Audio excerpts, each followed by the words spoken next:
Hi, and welcome to Healing from the Ground Up. I'm your host, Robin Carpenter, and joining me today is what we may know of her as our very own local dirt diva, but it's Annie Spiegelman, who also writes for the Huffington Post as well as the Pacific Sun and as a master gardener, who arrived here from California with her biggest gardening experience, spraying Raid on anything that came near her, and her good friend Anita Jones, who is a wonderful oral storyteller and author of I think it's called the Peach Seed Monkey.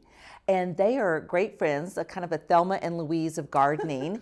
And welcome to the show. It's so great to have you guys here. Good to be here. Yes. So I think it'd be fun to know how you two met. And then we can kind of go a little bit into both of your stories, but you met through gardening. Yep. Together. You go. We are both master gardeners, both did the training in the late 90s. And then both of our children went to Hill Middle School. And both of them have graduated from there now, but we're still there. There was a wonderful science teacher, Nicole Calmels, at Hill Middle School about 5 years ago. And she sent out an email to parents saying that there was an old garden at the school, in the back of the school, that hadn't been used for a couple of years, and that she wanted to resurrect it and start growing food and plants and do some educational science back there. So she sent this email out, and by middle school, you know, as moms and dads, you volunteered a bunch already, but in elementary school, yes. So middle school, you don't want to do anymore. You're exhausted. But, exactly. So I sent her an email back, and I said, as a master gardener, I'll come in once or twice and get you started on the garden, but I'm not going to get hoodwinked into sticking this out. That's what she thought. Exactly. So 5 years later, the school has changed names. Nicole Calmels has moved on to another school, and that's where I met Anita, and Anita and I are both still there, volunteering once a week.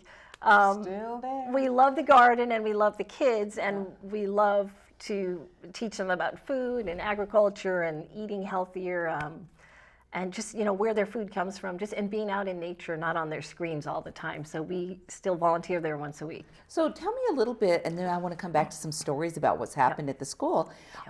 How did you come to be gardening from New York City? Oh, then there's that too. It's California. I think it's California and the Bay Area, because grew up in Manhattan, public school in New York City, bought flowers. My mom loved gladiolas, and I'd go to the florist on 86 in Lexington and get her flowers, and I never once thought where they came from. I just figured they came from the florist. I never thought any further, and I never thought about where the food came from in the supermarket in the middle of Manhattan. There it was, it arrived. In my late 20s, I moved out to California, moved out to San Francisco into an apartment in the Sunset, totally foggy, but it did have a backyard garden. And self-taught myself horribly to grow plants because it was all fog to try to grow. Bought a lot of plants at Sloat Nursery there near the zoo in San Francisco. That's why they were able to have their big expansion from Yes, all the from money me. spent there. And I still love Sloat, but I just didn't know what I was doing. I was, getting all these sun-loving plants in the middle of the fog. Then finally we moved up to Novato, and I found the sun and found gardening and found the Master Gardening program, and I said, okay, I'm going to learn how to do this right. Yeah. And so for you come originally, like myself, from the South, from Yes. Albany, Georgia, Right. and where almost everybody has a garden, whether it's run by one person or the family. Right. Tell us a little bit about your background. Well, my dad was a backyard farmer. There was quite a bit, I don't know how much space there was back there, but we had chickens, we had, he grew sugar cane and corn and potatoes and green beans, okra, all that stuff. We had sugar cane, and it was great. So I grew up watching him farm. Now, he was very territorial about the farming, Stay about out of the my gardening. rows. So I didn't really do it with him, but I grew up with it. And my aunts had gardens, and they would grow vegetables that they would put up or can. Mm-hmm. We call it putting it up. And so when I moved to, and I always had plants inside my apartments, but I never really gardened until But I you moved really had to, that deep connection to where Definitely. food comes from. Oh yeah, from my childhood. So moved to Novato in '97, I think it was, and once we got a house with our own piece of land back there, it wasn't a lot, but could have a garden. bought a shovel. I said, hey, let's do some gardening. And didn't know what to do. And like Annie said, I'll go learn. And the Master Gardening Program was great for that. So that's how I got into it. And I love it. It's so rewarding. And a lot of what you're doing with these kids, and now, even though your own kids have moved on, can you share a little bit about what you think that's doing as far as impacting them, impacting all of us by giving these kids this connection? Well, I think for both of us, for me, gardening is also very therapeutic. It's very healing for me, and I work in the film industry, and very stressful, lots of horrible egos, and so when I that you'd like to compost. Yes, Charlie will let me spin them around a couple of times. So gardening for me was an escape from that, and an escape from my dysfunctional upbringing in New York, where I could just, I come from lots of loud New Yorkers, and so when I'm in my garden in California, it's very peaceful, and no one's talking and no one's yelling. It's really calm, and it's my therapy for me. So when I saw the middle school kids at Hill Garden, besides teaching them about how to eat better and nutrition part of science, I just thought, I would have loved something like this to be growing up in Manhattan in public school in New York. Some escape that somebody would just tell me it's okay to be quiet and calm, and stuff that you're going through with your family when you're a teenager, that you're going to make it through, and some kind of coaching that there's a space out there in nature that can help you. And how about for you, when you first started working with the kids, what was surprising to you about how you saw maybe shifts or a particular child's connection that happened through this? The children, the students at the school now is a high school, an alternative ed high school. So these are the kids who have, for whatever reason, not had success in the traditional high schools, behavioral or academic or whatever reasons they are at this school. And Annie and I meet them where they are that morning when they come to the garden. And we have them unplug and just be with nature. Just, weed or do whatever you need to do. And I like to show them the correlation between anything you do in the garden, anything that's happening in the garden, you can apply directly to life. A plant that's not growing in the right place is not going to thrive. So if you're not growing in the right place, you're not going to thrive. So we have all of these just simple things that we do with them. We don't judge them. We don't want to know why they're at the school. Yeah, we never just ask meet them them where they are. And there's about a dozen that come out every week. We go Tuesday mornings. So, and Kessa Early, the principal of the school, has been really supportive and wants to keep this program going. And so she's helped us organize it. And we get to bring some breakfast into the kids, some snacks for them. And then we cook with them. Last year we cooked fava beans. Anita has this, whatever your stove is, the little camping stove. Yeah. And we grew, some fava beans we grew for the nitrogen in the soil, and then some we grew to be peas, and made fava beans with olive oil and salt. And they had a great time. They put chef hats on, and we cooked outside. And then last year, at the end of the year, we did BLTs with the lettuce that the kids grew. and the tomatoes. And the tomatoes, Right. yeah. And they love it. And here's kids, and you can tell there's stuff going on in their homes. Who knows what's going on? But they're happy and laughing, and because who doesn't love food? Who doesn't love to eat? So it brings us all together. Right, and at the end of we only have about 30 minutes or so with them on Tuesday mornings, and at the end of that period, we sit in a circle, and we have 60 seconds of silence. And I shared usually some little tidbit of wisdom or whatever to them, some thought for the day, something for them to take off with them. And one day when you weren't there, we were rushed and we didn't have time for 60 seconds of silence. And one of the boys that rarely said anything said, "We're not doing our 60 seconds?" And I thought, wow, I didn't even know it mattered that much. So you just don't, you don't know what's going on, what is making a difference. So you just try a lot of things and you keep going. There was a boy, one of the middle school boys, who read the shirt, because we have the shirt that says you can change your life for good. It's our subtle way. It's right. Read the shirt. You know the power of words, and we have words all over the garden. We have little signs, little affirmation signs, and you know, when they look at us, they're going to see this on our shirt. So this boy, I think his name was Jake, he said, do you mean for better or forever? I know. I liked love the that. question. And I said, both. Yeah.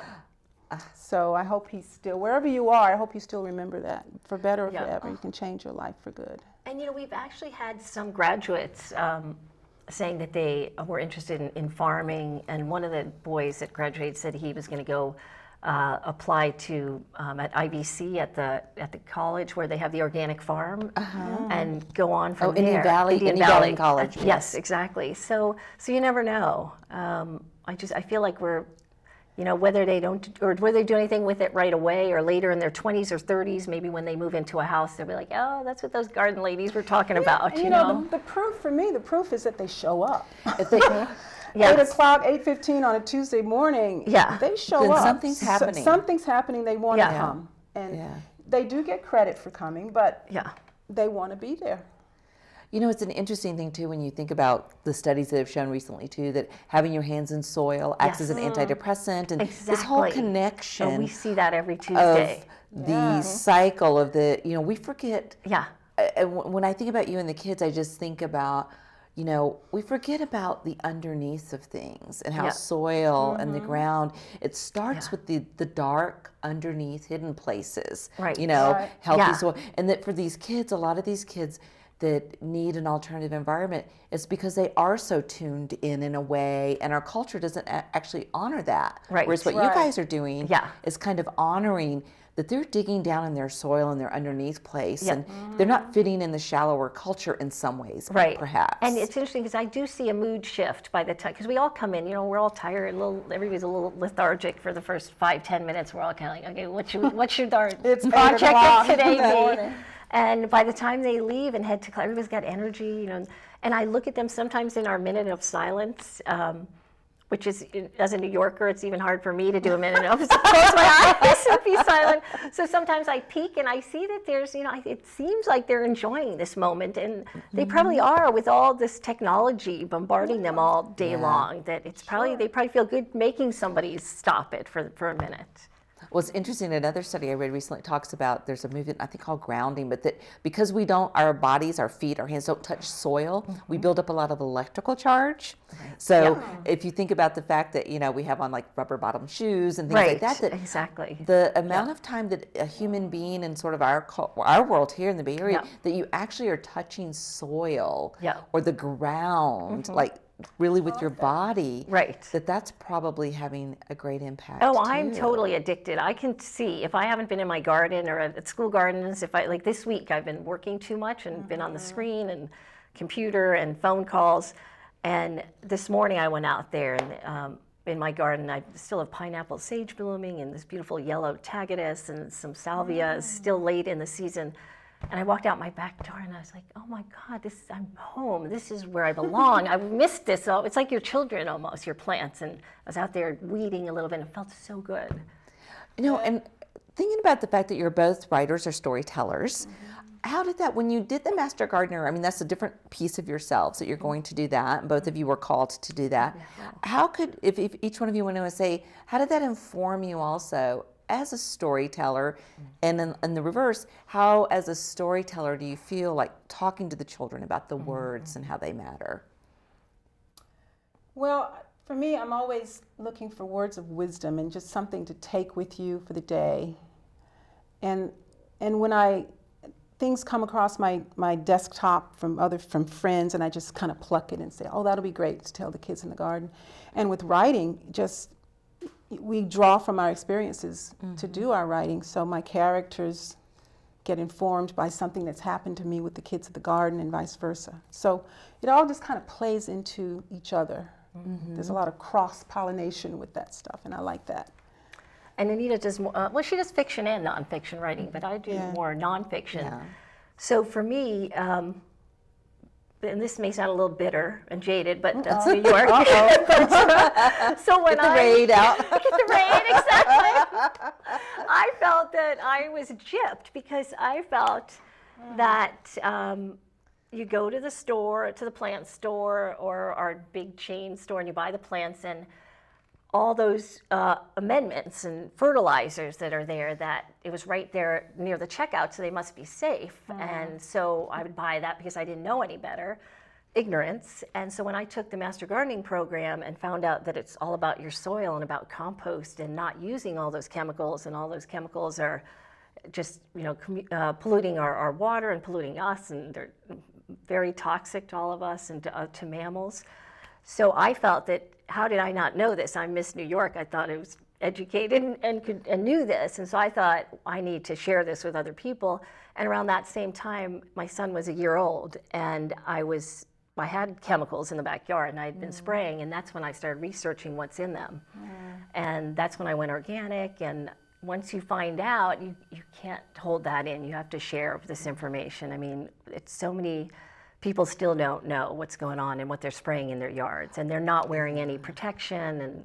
And so that's when you were called to write Talking Dirt. Write that, and contacted the Pacific Sun. Their garden columnist was just leaving, actually, and decided to write for them a column. And just after I graduated from the Master Gardening program, all about just my ignorance and my education on going organic and why we do it. I mean, I used to make fun of other people. I didn't know exactly what it meant, but now I can't believe how ignorant most people are. And they fall for it. They go in these garden nurseries, and that's the first thing they see. You don't see compost, and rarely. You have to look for it. The Monsantos have a big voice. It's a big voice, And exactly. At the ag schools, at the stores, And everywhere. they have a lot of money. So Exactly. you're up against a huge wave, and it's the earlier we can get kids understanding, young Right. people understanding that is not the way that you're supposed to be growing food, and the sooner that they can have that just a part of their DNA, the better. Right. I saw a little boy in the grocery store about a year ago. He was about 7 years old. He was with his grandfather, I think, and they were looking at some produce or something, and the grandfather was saying, "Yeah, this looks pretty good. Let's get this." The boy said, "It's not organic." And he turned and walked away. And he left his granddad standing there going, "What?" Oh my God, that's so great. I just love that story because it's so. Oh no, it always makes me chuckle when it's a Put kid. it in their heads soon enough, and then they'll just. It's just like not recycling. organic." We all had to learn about recycling, and these kids Right. go home and talk to their parents about. Let's say we turn to compost pile. Like, they're teaching their parents what compost is. It becomes a so it's part just- of their vocabulary and their life. Well, and it's so brilliant when you're doing it when they're that young, so it's not Yes. something that you're having to unbrainwash them, and which with a lot of adults, up until, I don't know, 5 to 8 years ago, Roundup still said on the thing that it was biodegradable and just turns into water in the soil. And we now know the horrors of glyphosate in the soil and what it's been doing to our agricultural system. But, because I remember when I met my husband, who was a big gardener, and we had stuff growing up between the patio tiles, and he was like, "Oh, I'll put Roundup on that." Oh, we all did that. And I was like, "No." Yes. And he said, "It says on here," and I remember that, and I'm going like, no, we just do boiling water. That's what my mom would do. Pour boiling water. That's great. Exactly. We do that. We do a little vinegar mix sometimes. There are a lot of ways to do things. Well, and better. also I think it's really teaching the kids, once again, about connecting to what's healthy and how we work within a system, and particularly children who are trying to find their way. And the only sort of systems we have are sort of electrical and internet kind of. Exactly. So it's almost like, Mother Nature's internet, putting your hands in the Yeah. And we assume, because we're gardeners, that, and I was like this when I was a new gardener too, but we just assume that you hand a 6-pack to someone and they'll just plant it.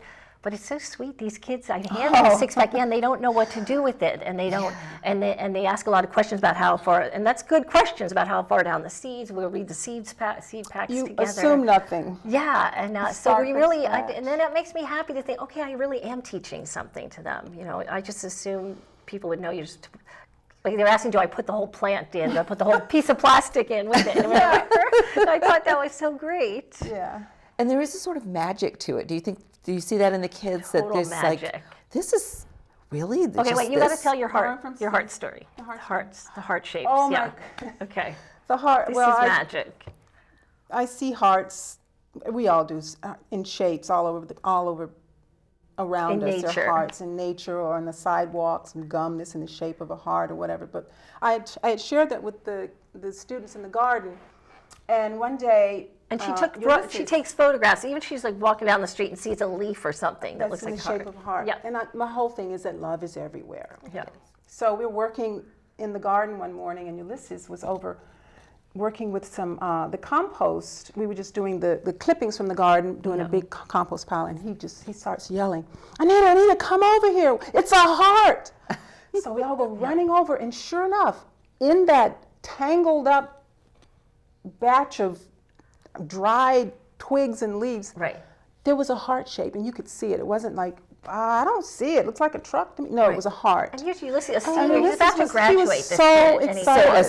So a boy that's boy, like, yeah. you know, And Yeah. there it was, and we all saw it, and we how do we save this? We couldn't save it, It of was course. so We just took a wonderful. picture of it. We And have just the knowing story that to they tell. actually listened to us, you know, Oh, that it was a beautiful that the message moment. was getting through. It was a beautiful moment in the garden, because Yeah. we didn't really know they were thinking about that, and certainly that they were looking for. You don't really look for them; they sort of find you.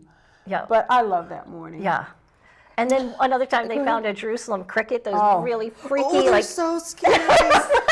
That was just the other day. Yes. So they're They're always very finding scary. things, and it's so fun listening, because sometimes we divide them up into little groups of 3 or 4 kids working together in different projects, and I just love passing by and eavesdropping on their conversations. But They're you know, just- the Jerusalem it's so cricket, great. the potato bug, it's Yeah. called too, is Yeah. pretty scary looking bug, Oh, but it's really a completely. good bug. It's Right. not a bad bug. Exactly. It's a It is friend a of the good garden. one. Yeah. And one of the things I said to the kids was that this is a bug that everybody thinks should die just because of the way it looks. Yes. Does that sound familiar to you? Right. I know. Wow. You know, Yeah. they think this Powerful. this bug Exactly. should go Yes. away and not exist just because Yep. of the way it looks. Yep. And when I said that, it was kind of, you know, there was a great. little moment of silence in the circle there, and it's like, Wow. I think I get what you mean by that. Yep. Yeah. But there are all kind of critters out there, and one of the boys we have this time, Luke, he has a greenhouse at his home, and he has chickens. Yeah. And he is always finding the critters, the lizards, And you hear them, and then he'll be with a group of other kids, and he's talking about a spider or something. And it's just and then it's they're really all fun taking to out their see. phones to take a picture. taking pictures. Yes. It's like, what is that thing? So it's just great. We just wish we had more time with them, really, in the morning, because it goes very It goes fast. quickly. Yeah. Well, it's so interesting because it sounds like they're very naturally hungry. That you're reaching some primal place that's underneath intellect and underneath Right, ego. it is, that's- because when at Sure. first, you know, some of them are forced to be there for credit or whatever. So when we first get them that first day, you could tell they're all just rolling their eyes, like they don't want to be in the garden club. It's like, this is not cool. But a couple weeks into it, they come in and they're like, okay, what are we doing today? And they go right for where the gloves are and the trowels, and they know we're going to get to work. And is it pretty equally the boys and the girls? It's Both mostly really boys. connect? We get a lot of boys. A lot of Probably boys. 3/4 boys. Yeah, I know, Mostly whatever boys. that says. Yeah, But yeah. one of the things we do is they can make bouquets. We can save jars and To score points with the teachers. Ah, very good. or whatever. But I always Or tell if you're them, down the road I with tell them, take girlfriends. this to the principal's office. You'll score points. And they so do. funny. But it's so funny to watch some of the the really tough macho boys. guys making a into it. bouquet. And They one get of the into girls it. she's really good at it, and she kind of is into this, having this little florist section, and she goes and she invites them over, and they're having a little workshop on doing the bouquets, and they make the most beautiful bouquets. I hope they'll Yeah. show up in the pictures Yeah, later. I but think they will. and it's so nice, to see someone, just a great way to start the day, just I'm right here with the flowers and making this beautiful thing, and I'm going to give it to somebody. It's just simple things. It's such a like deep that. connection too. Once again, to Yeah, feel it is. free to be artistic in something the culture might say is feminine, Right. or Yeah. something boys wouldn't do. Yeah. But yet they've Exactly. connected it in some Right. way. And that helps. And sometimes we'll say, or make this for a girl, and that makes them want to do that too. I mean, it's so romantic to bring that to. Oh, You know? absolutely. You're yeah, you're of teaching them course. important life skills. We are, right? We are Courtship helping them skills. out. Who knows when you meet I remember when my husband first bought me a bouquet and it had these irises, and I go like, "You do know irises only last 2 days?" And he goes, "Oh, you're." I was like, "Oh, sorry." It's the thought that counts. But he was like, he goes, Robin. "Do girls know all that kind of stuff?" I said, "Yes, we do." And he said, But it was kind of funny thinking about, So good. So we'll give what them good a little life heads skills up you're here. giving them. Exactly. Yeah. If people want to find out more about what each of you are doing, your writing, that kind of Yeah. thing, how can they find you? Facebook, website? Facebook, I have a Facebook page called Talking Dirt, and there's great pictures of the garden there, and we try to support some of the nurseries that I'm trying to mention them, like Sloat or Green Jeans, Point Reyes Compost Company that donates they're compost to great. us. So Yeah. there's a bunch on my Facebook page. And I have a blog. It's www.peachseedmonkey.com. Great. What would you say for each of you, if you wanted to say the most surprising or moving thing for yourself when you went through the Master Gardener program? Surprising. Or sort of what you a discovery about yourself when you were going through that. Oh, about got a good one. myself. Yikes. I don't know if it's about myself, but I do have a good one. It can be about whatever you'd like it. Okay, for me, I guess, because I was still such a diehard New Yorker, so I was surprised that, look at me now. I mean, I'm obsessed with soil and being out in the gardens. I don't know what happened. Those California changed me for the better, I hope. Those Californians. I learned that the bacabacadula, which is this little tiny insect that we used to stir in the sand and it would be backing up in this little funnel. I learned through the Master Gardener program that is an antlion. Oh my God. Is that what we called doodlebugs back in the South? I don't know, but we called it a bacabacadula. Because it would be, and I learned that it's actually Us in New York, whatever they are. It's called an antlion, and it makes this funnel, and it sits at the bottom of it and waits for an ant to fall into it, and it eats the ant. And we would just take a stick and stir and sing a little song, bacabacadula, dula, and we'd find that thing at the bottom. I went through my entire life not knowing what that was, but the, what's the bug specialist called? The Entomologist. The entomologist with the Master Gardeners. Right, yeah. Cleared that up for me, and it was a that was beautiful great. day. I think that must be the same bug we called doodlebug, because we would take a little piece of straw to try to put down in the hole and see if it would grab it and pull it up. And we called him doodlebug, and you'd say doodlebug, doodlebug. Straw. Oh, how funny. Grab your straw. Let's go bacabacadula. So, thanks to the There's Master so Gardener much program, I learned that. magic. And the Master Gardener program is a great program that Yes, sure is, anybody still can is. call. And if you're a gardener, you can call the Master Gardeners and get advice. You guys have an advice line. Exactly. Or bring yes. your plant into an office. And I'd get- also like to get say, it if anyone's diagnosed. watching this too that is a Master Gardener, we are always happy to have volunteers come help us too. Oh, yeah. Even just once a month or so, they can get in touch with me. Well, on I know that Facebook, we'll yeah. be putting the information on the screen for our Great, viewers. good. And this has been an amazing conversation. We could have had a lot more time. And I want to thank our viewers out there for watching Healing from the Ground Up. And please join us again.